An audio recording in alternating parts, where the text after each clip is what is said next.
In this video, I want to talk about something that is fundamentally important to our study of algebra and at the foundation of this course, and that is solving algebraic equations.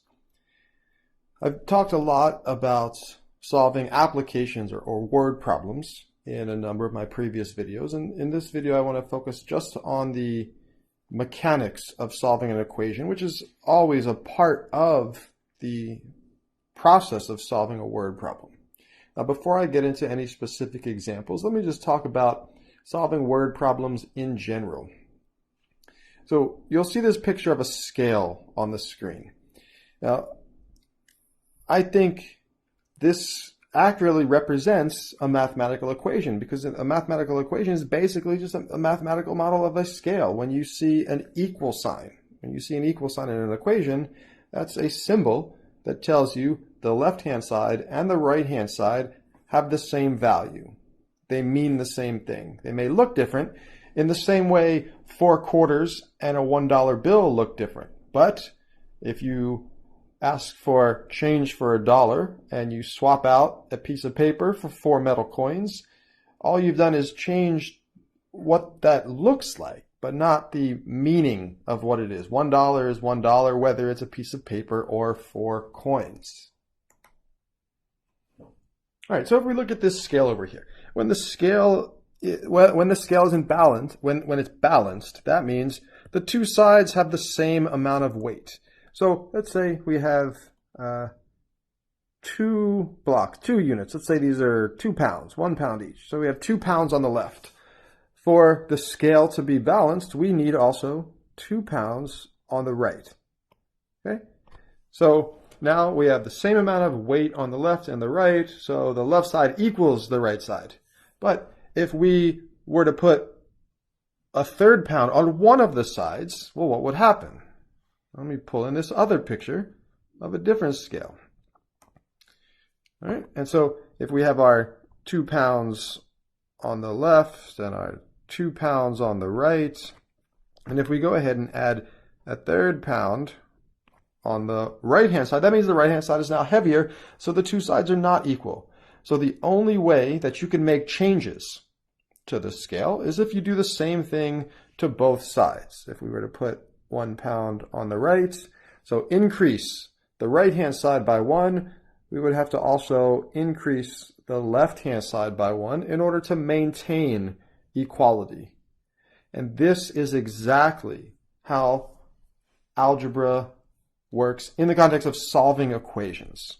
You can make any change you want to one of the sides as long as you do the same thing to the other side. You could add weight to one side as long as you add the same weight to the other. You could take weight away from one side as long as you take the same weight away from the other. You could double one side as long as you double the other.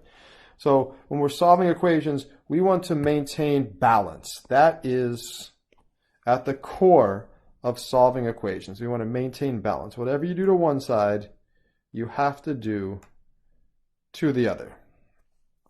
All right, so let's look at a specific equation.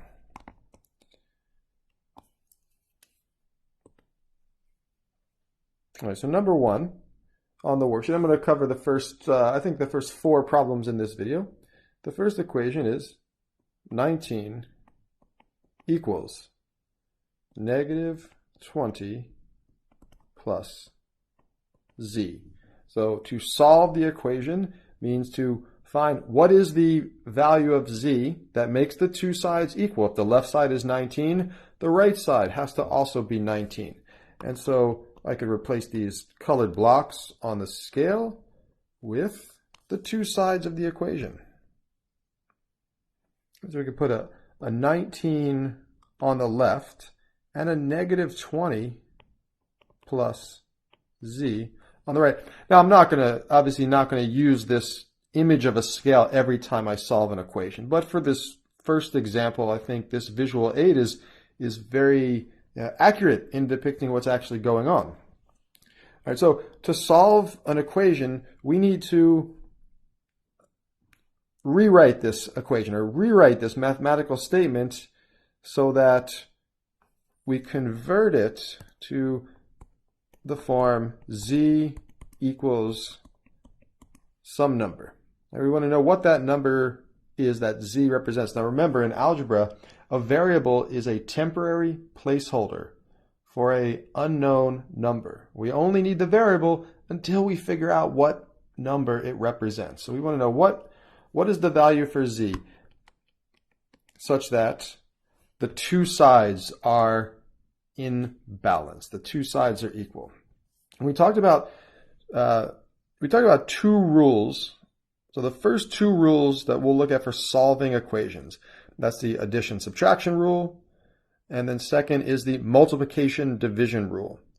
And what those rules say is basically what I just explained with the scale. You could add anything to one side of the scale as long as you add the same amount to the other side to maintain balance. You could take something away from one side as long as you take the same thing away from the other side. In the multiplication rule, you can double one side or triple one side or cut one side in half as long as you do the same thing to the other side. All right, so we'll use the fact that addition and subtraction cancel each other off. So a positive 10 and a negative 10 combine to give you 0. Or a positive 5 and a negative 5 combine to give you 0. So what we could do here is we could take the right-hand side. So we want to eliminate this negative 20. Right?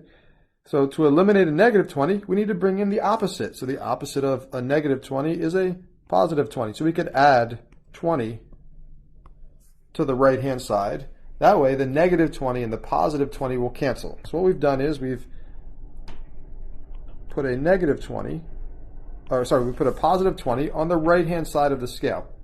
But by doing so, it's now unbalanced. So to maintain the balance, whatever we do to one side, we have to also do to the other side. So if we added 20 to the right-hand side of our equation, we have to add 20 to the left-hand side of our equation. And that maintains balance. That maintains equality. So on the right, the minus 20 and the plus 20, they cancel. They're equal and opposite, so they cancel, and we're left with just a z. And on the left, now we have 19 plus 20, which gives us 39. And that's our solution. We've now determined what is the value of z that makes that equation true. All right, so let's look at a second problem that again deals with the addition subtraction rule. So for number 2, let's say s is our variable this time, s plus 1 and 2 over 7 is equal to 1 and 4 over 7. Now, my advice here is to never use mixed numbers. In algebra, basically in this class and any class beyond this, mixed numbers are inconvenient. We want to use either decimals or improper fractions. These mixed numbers make the calculations more complicated than they need to be. So the first thing I would do in a problem like this is rewrite the problem, s plus, and instead of mixed numbers, let's convert these mixed numbers to improper fractions. So 1 and 2 over 7, well, that would be 9 over 7. 7 times 1 plus 2 gives you 9. And then on the right-hand side, 1 and 4 over 7 would be 11 over 7. Okay. So on the left-hand side, we have an s plus 9 over 7. On the right, we have an 11 over 7. Now we want to get s by itself. We want to isolate the s. So, just like we did with number 1, we need to do the opposite of whatever it is we want to eliminate. So we want to eliminate the plus 9/7 on the left. So we'll do the opposite. The opposite of plus 9 over 7 is minus 9 over 7. So we'll do minus 9 over 7. To both sides. So that gives us an s on the left because the plus 9 over 7 and the minus 9 over 7, they cancel.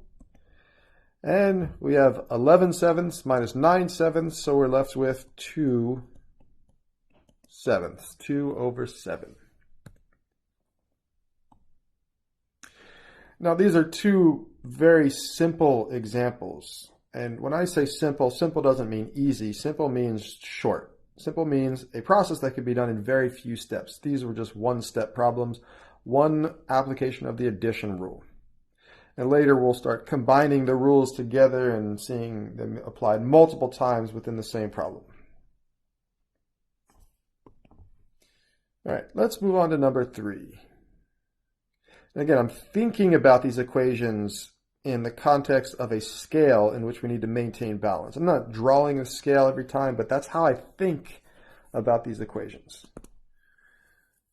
All right, number 3. So let's keep it simple. 6 times a is equal to 30. And just like addition and subtraction are opposites of each other, well, multiplication and division are opposites of each other, also called inverses of each other. So in this case, on the left-hand side, we have 6a, which means 6 times a.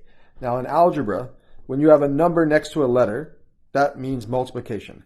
If it's addition, you need to use an addition sign. If it's subtraction, you need to use a subtraction sign. If it's division, you need to use a division sign, either 6 divided by a or 6 over a. But for multiplication, you don't need the multiplication sign. So 6 times a, you don't need to write the times sign, you would just write 6a, and that means multiplication. Okay, well, we don't need this right now. So on the left-hand side, we have multiplication, and to reverse the times 6, we can divide by 6. We'll divide the left-hand side by 6, which means we have to divide the right-hand side by 6. And on the left, the times 6 and the divide by 6, they cancel. So we're left with an a on the left-hand side. And 30 divided by 6 gives us 5. So our final answer here is a equals 5. So we did a couple examples with the addition rule. Let's do one more example with the multiplication rule, and then we could start combining the rules with each other. So let's do negative 3/5 times x equals negative 35.05. Now, one thing you never want to do is combine different representations in the same problem. You don't want to use fractions and decimals together. Pick one. Either work only with fractions or only with decimals. I think in this case, it's easier to work with decimals because we would just use our calculator to do all the calculations. So if the fraction negative 3 over 5, that's the same as negative 3 divided by 5. Those two mean the same thing. So if we put negative 3 divided by 5 into a calculator, we'll get negative 0.6. Negative 0, let me put the 0. Negative 0.6.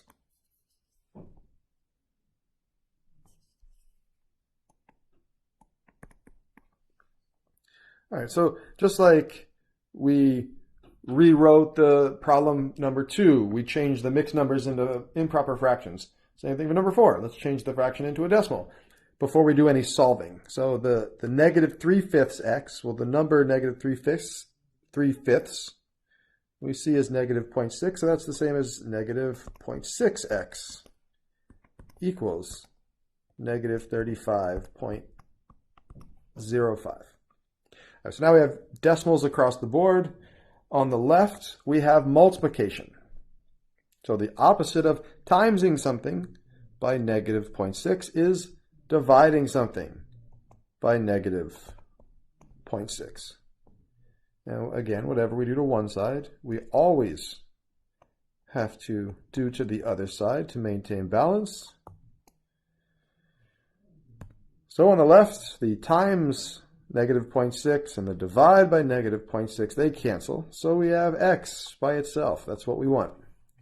And then on the right, this is a job for the calculator. So we'll put in negative 35.05 and divide that by negative 0.6, and the negatives cancel. You should get a positive 58.416 with the 6 repeating. 4166666666, and the 6's go on forever. All right, so in this case, our final answer is 58.416 with the 6 repeating. So in these first 4 problems, I say they were very simple because they were only one step.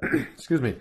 We're very often going to see problems that take many more than one step, and sometimes applying the same rule, either the addition or the multiplication rule, multiple times within the same problem.